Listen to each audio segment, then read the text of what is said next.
Welcome to this special Innovation Forum mini-webinar. I'm Ian Welsh. Coming up is an extract from a webinar we recorded recently about the success of REDD Plus projects in Cambodia. I was delighted to speak with representatives of the Southern Cardamom REDD Plus project as part of our From the Forest Frontline series, produced in association with Everland and focusing on forest projects around the world. We joined the conversation just as I had asked Dr. Suwanna Gauntlett, CEO of Wildlife Alliance, to give an overview of the project. Yes, the southern cardamoms are part of the Cardamom rainforest landscape in South-West Cambodia, and that is one of the last great tropical rainforests remaining in Southeast Asia. As you might know, Southeast Asia is the most deforested tropical rainforest of the tropical belt of the planet, and it's thanks to REDD Project that we have been able to apply a comprehensive protection system that saved 500,000 hectares, and it is a ridge-to-reef landscape. It is constituted mostly with dense monsoon tropical forests, but also Melaleuca wetlands and mangroves along the coast. One of the unique aspects of this project, it has a high level of biodiversity with over 52 threatened IUCN red-listed wildlife. It's an elephant corridor, and we think it's the last unfragmented elephant corridors of Asia. And because of that, our REDD policy is to maintain continuity of forest cover, which is a unique policy. Usually, priority conservation areas are defined, and the rest is developed. That makes the forest fragmented into islands, and it is not a good landscape for large mammals. We are also going to be implementing tiger reintroduction, and tigers, as we all know, need a continuous forest cover in order to survive. And because the cardamoms are one of the great watersheds of the earth, it has 22 major waterways and a vast network of underground water reserves that regulate rain for the entire region, and the communities that live there are able to develop very successful agriculture, thanks to the REDD Project, because prior to that, most of them were living in very low levels of income, and children had no access to schools and education, nor hospitals. Okay, thank you very much indeed. Perhaps we can come back to some of the water resource issues a little bit later, but what are the key drivers of deforestation in the southern cardamom landscape, and how does your project address them? Well, when we started the REDD Project, the first focus was on helping the farmers and the communities exit abject poverty. And so we helped 280 families in the beginning to stop slash and burn agriculture of the forest and to develop drip irrigation on permanent land with modern agriculture, 18 types of vegetables, and 8 types of fruit trees and small livestock. So the project was very successful, and we kind of had a period of low threat for a few years because the community in the beginning was the biggest threat, and then that was stabilized. And nowadays, the threats are much bigger because the threats are coming from businesses and high-level income Cambodian, they call them barons, that are clearing the forest for real estate grabbing and land speculation. They're using very destructive equipment, such as bulldozers, excavators, trucks, and chainsaws. And that's why we had to, with the government, the Ministry of Environment, we had to apply a very strict law enforcement program. So I guess now law enforcement is the key issue that this project has to deal with. We're actually expanding, first of all, the community livelihoods. and we've brought water wells, fresh water to 43 communities that before had no access to water.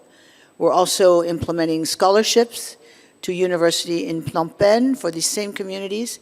But in parallel, it's just as important to do it at the same time. In parallel, we're supporting law enforcement to deal with the illegal clearings, illegal settlements from the people from outside who are grabbing the forest for personal benefit.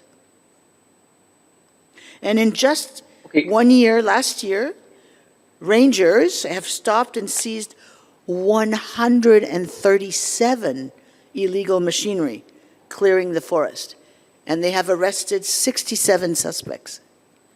So the threats are enormous, and without rangers, this cannot be achieved. Stopping deforestation cannot be achieved. Okay, thank you very much indeed. Let me turn now to Mr. Tuk Sophani, who is Livelihoods Manager at Wildlife Alliance for the Southern Cardamom REDD Project. Welcome to you. So REDD projects provide communities with funding for new sources of income while protecting the forests. So what does this project do to offer improved livelihoods? Thank you, Ian. Good morning from Cambodia. I am Sophani Tuj, the Community Livelihood Project Manager from Wildlife Alliance, Southern Cardamom REDD Project. There are 5 types of livelihood projects that Wildlife Land already provided and ongoing. And up to date, there are 2,393 families corresponding to 13,289 people, and 55 are women who are direct beneficiaries from the project. And there are 5 components of the livelihood project that Wildlife Land already provided. One is community-based ecotourism development in 12 villages in the Southern Cardamom. 2, Women Saving and Credit Fund group established. 3, bachelor degree university for 10 students from the Cardamoms. 4, sustainable agriculture community in Suwanna Baitong. In this community, Wildlife provided the modern irrigation system to 260 families, and we established the agriculture association, agriculture stores, and the community orchard that could generate more income for the whole community. And for infrastructure component, we have built 2 primary schools, 43 fresh water wells with the modern solar pumps, 73 sanitation toilets, 1 health center, and one is very important and is very need for the local people. Wildlife Alliance built 18-kilometer road and bridge to connect the Pobang village Chairip to Baang Road. The community people from this community in the past could not have the access to the hospital. Children die on the road because of the very bad condition that destroyed by the 26 streams. So this is the reason that Wildlife built the concrete culvert connection. Now, thanks to the REDD project, the people from this community could have access to the hospital and market. That saved their time a lot. Before, they spent 4 to 5 hours travel from this village to the town, and now just only 1.5 hours. So, thank you. Okay, thank you very much indeed. You have a priority around access to water. Could you just give us a bit more information about how the project is prioritizing water resource allocation? Yes, I'm very pleased to answer to this question, how the project prioritizes the water resource allocation. Wildlife and prioritize the water resource allocation with 3 steps. Step 1, meeting with all the 29 community to collect data on their request, on their suggestion, and their request for help. To be preparing for the monitoring 3, wildlife monitoring period, Wildlife Alliance conducted 63 community meetings. Step 2, harmonizing the REDD Plus project activity with the existing communal development plan. As a result, from screening, the freshwater were identified as the most need for the local people. And step 3, site inspection and verification. Wildlife Alliance Community Livelihood Project team, together with the villagers, to identify the location for the water well to be constructed. And that is, then the water well construction company has to use the special machine to find the water source in those locations. So this is what is we prioritize on the water allocation. Okay, thank you. I guess in the past, it would have been a big challenge for community members to access water. How were community members accessing their water in the past? Yes, this is the story that touching my heart. While I'm doing, and our team went to all the 29 community. So in the past, most of people in all 29 community were challenged in finding clean and fresh drinkable water. Most of them, they are women who are in charge in cooking and cleaning. So they have to travel far from their home, about 5 to 7 kilometers a day, to get the water source from the water hole. Like, this is the real example in one community. In the past, the community people in Pobang Chai faced the difficult in getting clean water for their household consumption. It means they have to walk far from their home to get the water from the little hole of water source.